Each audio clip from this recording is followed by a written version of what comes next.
मेरा नाम है रवि चंदोला और आपका स्वागत है हमारी नई स्पेशल इन्फिनिटी स्टोन्स की सीरीज़ में, जहां आज हम बात करेंगे माइंड स्टोन की जर्नी की through out the MCU timeline. तो इंतज़ार किस बात का, चलिए शुरू करते हैं।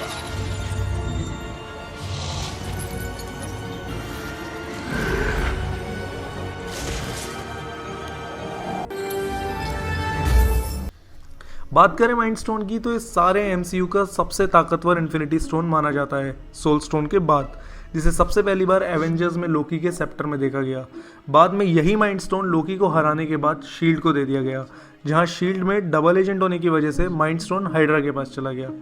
हाइड्रा माइंड स्टोन को ह्यूमंस पर ट्रायल करने लगा और अपनी एक आर्मी बनाने लगा। इस एक्सपेरिमेंट के दौरान काफ़ी लोगों की मौत हो गई, पर 2 लोग सरवाइव कर गए, जो बाद में क्विक सिल्वर और स्कारलेट विच के नाम से जाने लगे। हाँ, क्विक सिल्वर और स्कारलेट विच पिएट्रो मैक्सिमोफ और वेंडा मैक्सिमोफ हैं। ये दोनों ट्विंस हाइड्रा के इस खतरनाक प्रोग्राम में खुद शामिल हुए थे, ताकि एवेंजर्स से उनके नुकसान का बदला ले सकें।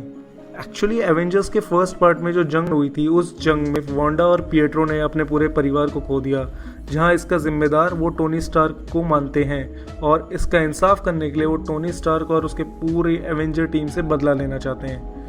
वहीं दूसरी तरफ एवेंजर्स अब लोकी के सेप्टर को हाइड्रा के बेस से ले आए, जहां टोनी उस पर अपनी लैब में एक्सपेरिमेंट करना स्टार्ट कर देता है और माइंड स्टोन का न्यूरल नेटवर्क और न्यूरल फायरिंग देखकर बिल्कुल हैरान रह जाता है। वो बैनर को बुला के ये सब दिखाता है और अपने अल्ट्रॉन का आइडिया उसके सामने रखता है, ताकि अर्थ को एलियन बॉडीज से बचाया जा सके। दोनों अल्ट्रॉन को बनाने लगते हैं, पर माइंड स्टोन की असीम शक्तियों के कारण अल्ट्रॉन के अंदर एक घमंड और ताकत का नशा भर जाता है और अब वो पूरी मनुष्य जाति को पृथ्वी के लिए खतरा मानता है,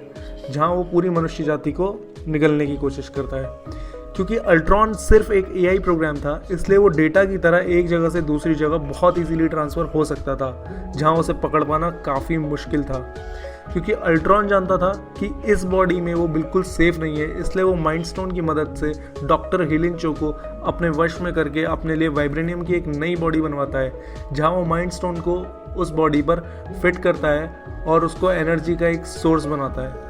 पर ब्लैक विडो इस प्रोसेस में दखल देते हुए अल्ट्रॉन की नई बॉडी को बनाने से रोक देती है और उसे एवेंजर्स के सेफ हाउस में ले आती है, जहां फिर से टोनी उस प्रोसेस को कंप्लीट करने की कोशिश करता है और वाइब्रेनियम की बॉडी में जारविस को अपलोड करता है, पर सारे एवेंजर्स इसके खिलाफ हो जाते हैं और प्रोसेस को कंप्लीट होने से रोक देते हैं, जहां बाद में थॉर अपने हैमर से इलेक्ट्रिसिटी प्रोड्यूस कर उस प्रोसेस को कंप्लीट कर देता है और यहाँ जन्म होता है विजन का।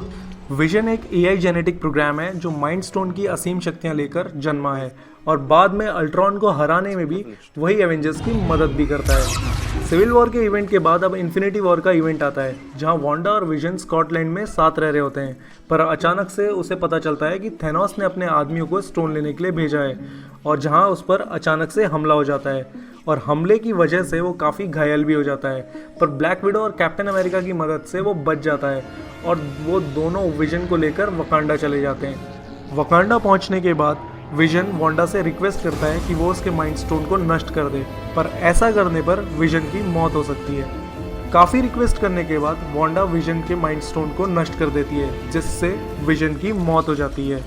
पर वहीं पे थैनोस आ जाता है। अब सबको लगने लगता है कि थैनोस हार गया, पर थैनोस टाइम स्टोन से पीछे जाकर